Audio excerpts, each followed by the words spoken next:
दोस्तों, एक ऐसा वाकया जिसे सुनकर सबके रोंगटे खड़े हो गए।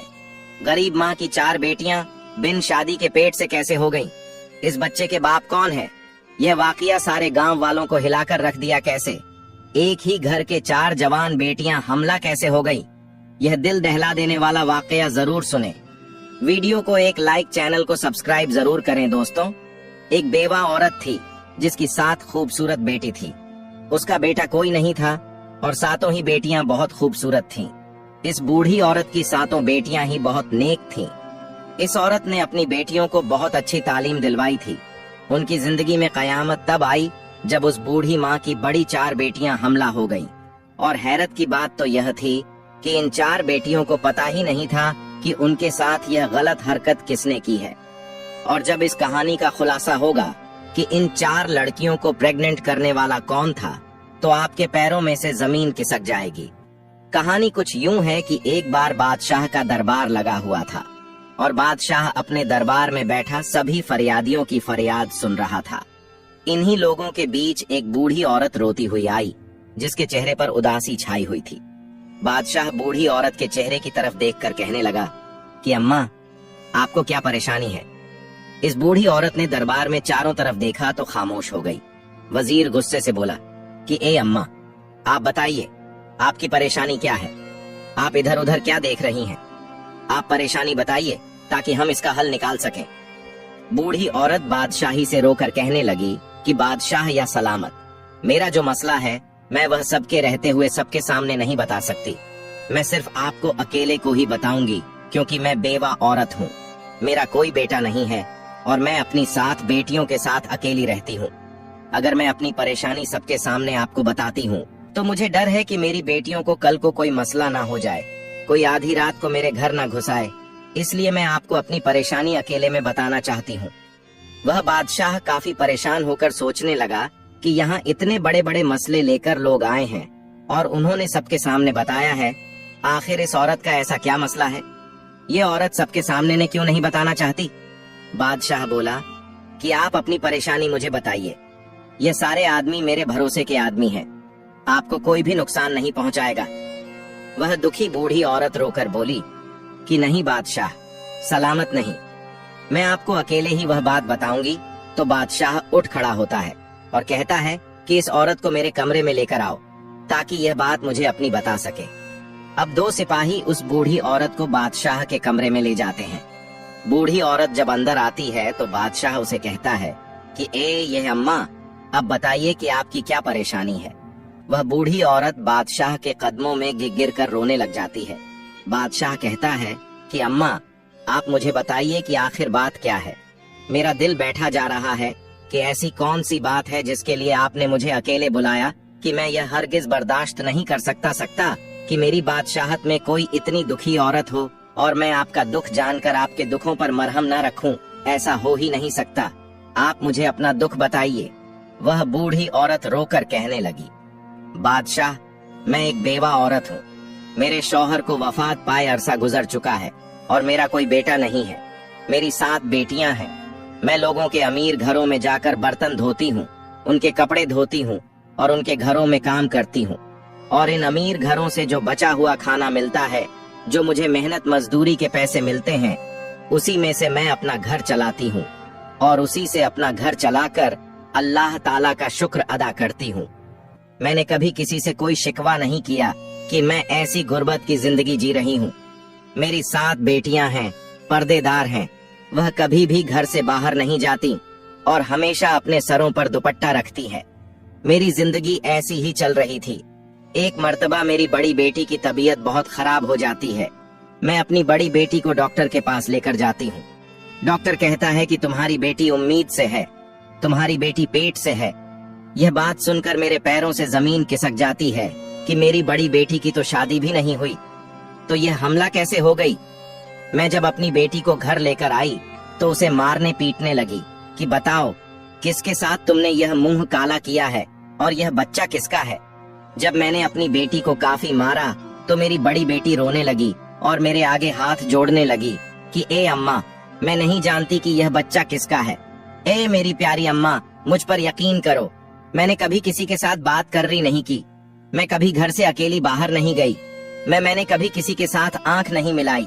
ए मेरी अम्मा, मुझे नहीं पता कि यह बच्चा मेरे पेट में कैसे आया है।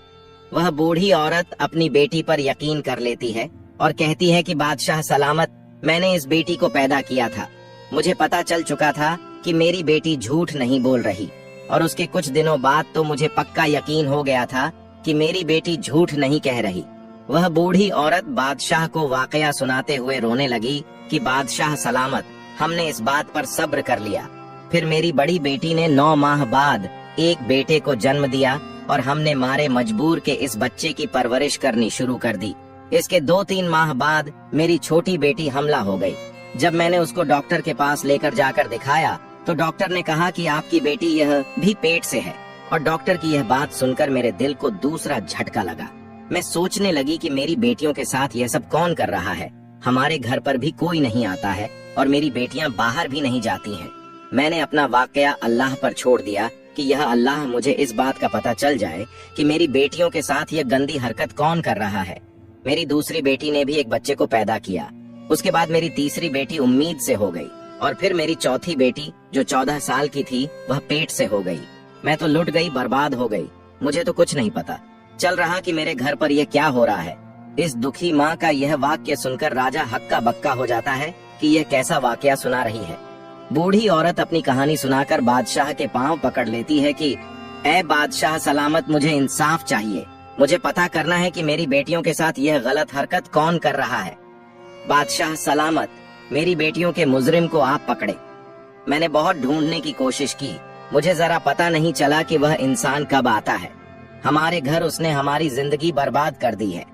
बादशाह सलामत पूरी कहानी सुनकर कहने लगा, ए अम्मा, तुम अब बोल रही हो। तुम्हारी चौथी बेटी के साथ यह हरकत हुई है।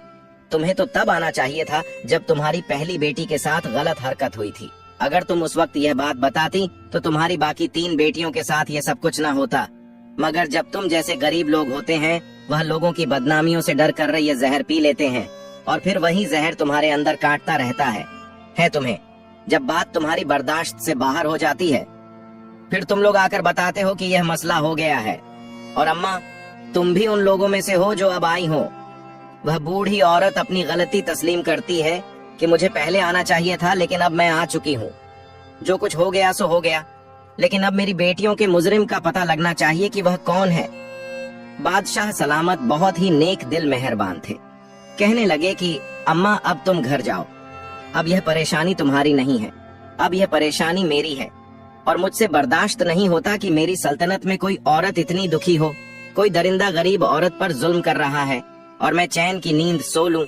मेरे बादशाह होने पर लानत है, इसलिए आप अपने घर जाइए। अब यह परेशानी मेरी है। वह बूढ़ी औरत वहाँ से खामोशी से अपनी चादर लपेटे हुए वहाँ से बाहर आ गई और अपने घर चली गई।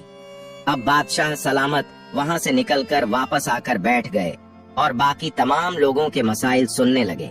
लेकिन बादशाह का ध्यान इसी औरत की तरफ था कि इस औरत को इंसाफ मिलना चाहिए। बादशाह लोगों के मसाइल सुनकर जब फ्री होता है तो वह अपने कमरे में वजीर को बुलाता है। वजीर जब बादशाह के चेहरे पर आई परेशानी देखता है तो वह पूछता है, कैसी कौन सी बात बताकर गई है वह बूढ़ी औरत जिसकी वजह से आप इतने परेशान हो गए हैं? बादशाह कहने लगा कि मेरी सल्तनत में ऐसे ऐसे लोग हैं जो इतना बड़ा बड़ा गुनाह करते हैं और यह भी नहीं सोचते कि उनका गुनाह जब हमारे सामने खुल गया तो हम उसको सख्त सजा देंगे। वजीर भी परेशान होकर बोला कि बादशाह सलामत, बता दीजिए कि क्या मामला है। फिर बादशाह सलामत इस वजीर को सारा वाकया बता देता है और कहता है कि कोई दरिंदा है जो इस औरत के घर पर दीमक की तरह लग गया है और इस दरिंदे शख्स का इतना मन बढ़ चुका है कि वह इस बेवा औरत की 4 बेटियों को इस दरिंदे ने हामिया कर दिया है और इस बूढ़ी औरत की 3 बेटियों को बच्चे पैदा हो चुके हैं और छोटी बेटी इसकी हमला है। इस बूढ़ी औरत की बाकी 3 बेटियों की इज्जत को भी खतरा है। हमें पता लगाना होगा कि इस बूढ़ी औरत के घर कौन आता है, किस वक्त आता है। इसके बाद बादशाह सलामत और वजीर सोचने लग जाते हैं कि इस बात का कैसे पता लगाया जाए। थोड़ी देर बाद वजीर कहता है कि बादशाह सलामत, मेरे मन में एक तरकीब आई है। बादशाह कहता है कि जल्दी बताओ कौन सी तरकीब है। वजीर कहता है कि बादशाह सलामत, दीवारों के भी कान होते हैं, इसलिए मैं आपके कान में यह बात बताऊंगा तो वजीर बादशाह सलामत के कान में कुछ कह देता है, यानी कोई तरकीब बताता है जो बादशाह सलामत को भी पसंद आ जाती है। इसके बाद वह वजीर एक बकरी लेकर इस बूढ़ी औरत के घर पर चला जाता है। रात के तकरीबन 9 बज रहे होते हैं। वजीर इस बूढ़ी औरत के घर चला आता है। बूढ़ी औरत वजीर को देखकर कहती है कि ऐ वजीर, आप इस वक्त मेरे घर पर क्या रहे हैं? वजीर बोला कि जो परेशानी आप बादशाह सलामत को बताकर आई हैं, इस बात से बादशाह सलामत बहुत ही परेशान है। बूढ़ी औरत बोली कि आपके हाथ में यह जो बकरी है, आप इसका क्या करोगे? वजीर बोला कि आप मुझे अपने घर के अंदर आने दीजिए, इसके बाद मैं आपको बताऊंगा कि मैंने क्या करना। अंदर आकर वजीर बूढ़ी औरत से कहने लगा कि आज हम इस बकरी का चारा बनाकर इस दरिंदे को खिलाएंगे। बस तुम लोग कुछ भी मत बोलना और चुप करके देखती रहना कि वह दरिंदा कैसे पकड़ा जाएगा। इसलिए आप तमाम लोग आराम से सो जाइएगा। अगर हमारा यह काम कामयाब हो गया तो पता चल जाएगा कि वह दरिंदा कौन है। इसके बाद वजीर इस बकरी को लेकर घर की छत पर चला जाता है और घर की छत पर इस बकरी को बांध देता है और फिर छुप के इस घर से बाहर चला जाता है। और वजीर जाते हुए इस बूढ़ी औरत और इसकी बेटियों से कहता है कि आप लोग आराम से सो जाइएगा। यह मत सोचिए कि आप लोगों को किसी तरह का कोई नुकसान पहुंचेगा। और वजीर 2 सिपाहियों को बोल देता है कि इस बूढ़ी औरत के घर के आसपास पहरा लगाओ। वजीर बूढ़ी औरत और उन लड़कियों को तमाम बात समझा देता है कि तुम्हारे घर में ऐसी कोई भी आवाज नहीं आनी चाहिए जिससे पता चल जाए कि हमने जाल बिछाया हुआ है। उसके बाद वजीर बादशाह के पास महल में चला जाता है। बादशाह उसी बात को लेकर काफी परेशान होता है। बादशाह वजीर से कहता है कि ऐ वजीर, तुमने इस बकरी को वैसे ही पहुंचा दिया है जैसे हम चाहते थे? तो वजीर बोला कि जी बादशाह सलामत, मैंने इस बकरी को वहीं पर बांध दिया है और अपने मकसद के मुताबिक मैं सारा काम कराया हूँ। वजीर कहने लगा कि ऐ बादशाह सलामत, अब आप भी सो जाइए। बादशाह कहने लगा कि मैं कैसे सो सकता हूँ, वह मजलूम औरतें हैं, उन पर जुल्म हो रहा है। मुझे ऐसे में नींद नहीं आएगी जब तक मैं इस जालिम शख्स को पकड़ के उसको सजा ना दे दूं। बहरहाल जब आधी रात का वक्त आता है तो उस बूढ़ी औरत के घर के आसपास एक साया सा लहराता है। वह शख्स घर की छत पर आकर और छत में से वह सहन में आ जाता है। बकरी ने छत पर जब किसी शख्स को देखा तो बकरी एकदम से चिल्लाने लगी। उस वक्त आधी रात का वक्त हो चुका था। हर तरफ सन्नाटा छाया हुआ था और आधी रात को बकरी की आवाज दूर दूर तक गूंज रही थी। जो सिपाही छुपकर पहरा दे रहे थे, उन लोगों को जो बकरी की आवाज सुनाई दी तो उन लोगों को पता चल गया कि घर में कोई दाखिल हो चुका है और मकसद यही था कि इस बकरी को छत पर बांधने का कि इस घर में जो कोई शख्स भी आएगा बकरी उसको देखेगी और बोलने लगेगी। बकरी की आवाज सुनकर सिपाही चौकन्ने हो जाएंगे। जब वह शख्स घर के कमरे में आया तो सिपाहियों को भी पता चल गया बकरी के बोलने से, और बाकी इन बुढ़िया औरत और उसकी बेटियों को भी पता चल गया कि बकरी बोल रही है। इसका मतलब है कि घर में कोई गुस्सा आया है। वह भी चौकन्ने हो जाती है। बकरी की आवाज सुनकर सिपाहियों को भी पता चल जाता है और सिपाही घर के अंदर दाखिल हो जाते हैं। जब आने वाले शख्स ने घर में सबको जागते हुए देखा तो वह पीछे की तरफ भागने लग जाता है और पीछे से वह 2 सिपाही आकर उस आदमी को पकड़ लेते हैं।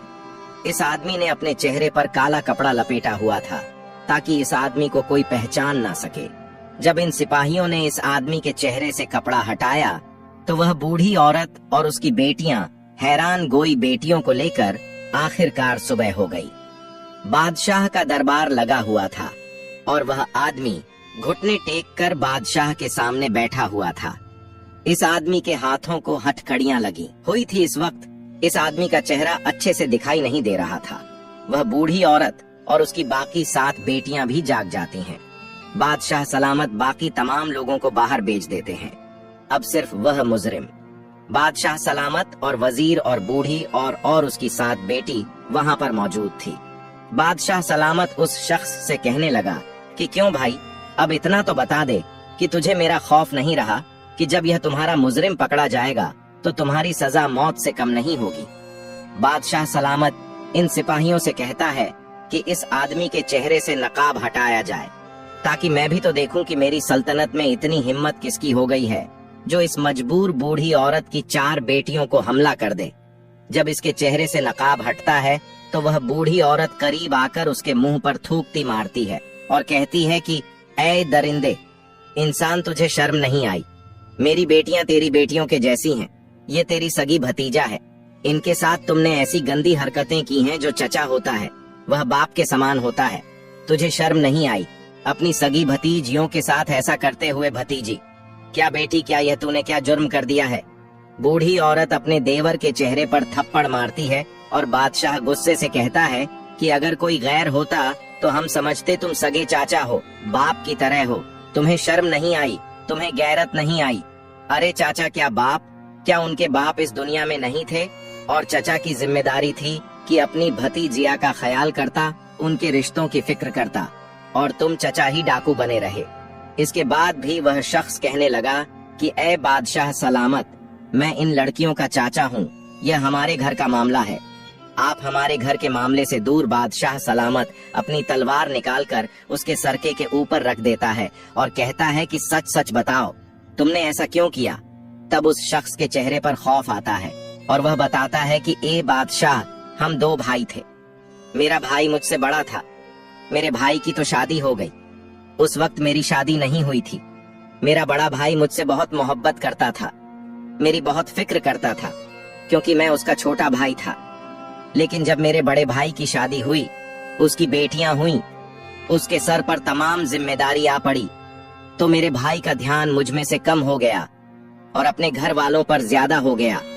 और तब मेरे भाई का ध्यान मुझ में से हटने लगा और अब वह सारा ध्यान अपनी बीवी और बेटियों पर देता था। मेरे दिल में मेरे भाई के लिए नफरत पैदा होती गई कि मेरा भाई ऐसा क्यों करता है, और भाई से नफरत करने के नतीजे में मैं अपनी भाभी और भतीज से भी नफरत करने लगा। इसके बाद मेरा भाई वफात पा गया। जब मेरे बड़े भाई की बेटी बड़ी जवान हुई तो वह बहुत ही खूबसूरत थी। मेरा दिल इस पर आने लगा। मेरी नीयत जब खराब होने लगी तो मैंने अपनी भाभी से कहा कि आप अपनी बड़ी बेटी की शादी कर दें, लेकिन भाभी ने मेरी बात ना सुनी। मेरी भतीजा जवान थी, उनकी शादियां नहीं हो रही थीं, खूबसूरत भी थीं। जब मैं अपनी भतीजियों को देखता था तो मेरे दिल में गंदगी पैदा हो जाती थी। मेरा दिल मुझे मजबूर दूर करता था कि मेरी खूबसूरत भतीज है, ये बाहर जाएंगी, इनकी शादियां होंगी तो मैं खुद ही उनके साथ यह गलत हरकत कर लूं। इसके बाद मेरे दिल में शैतान पैदा हो गया। मैं एक हकीम के पास गया और उसे कहा कि मुझे कोई ऐसी जड़ी बूटियां दो जिससे सुने के बाद तमाम लोग सो जाएं और सो जाने के बाद कोई भी हरकत ना कर सके। बस इसी तरह ही तब से ही मैं वह जड़ी बूटियां लेकर घर की छत की तरफ से सहन में आ जाता और बाबी भी और उसकी बेटियों को वह जड़ बूटियां सूंघा देता। उनको सूंघने से वह 4-5 घंटों के लिए बेहोश हो जाती थी और जिसके साथ मैंने बदका करनी होती थी उसके साथ बदका कर लेता था और फिर उसको इसी हालत में छोड़ देता था जैसे उसको पता ही न चले। उसको वैसे कपड़े पहना देता और फिर मैं घर वापस आ जाता। और जब मेरी भतीजा सुबह उठती थी तो उनको मालूम भी नहीं होता था कि उनके साथ क्या हुआ है। और यही काम मैं कई साल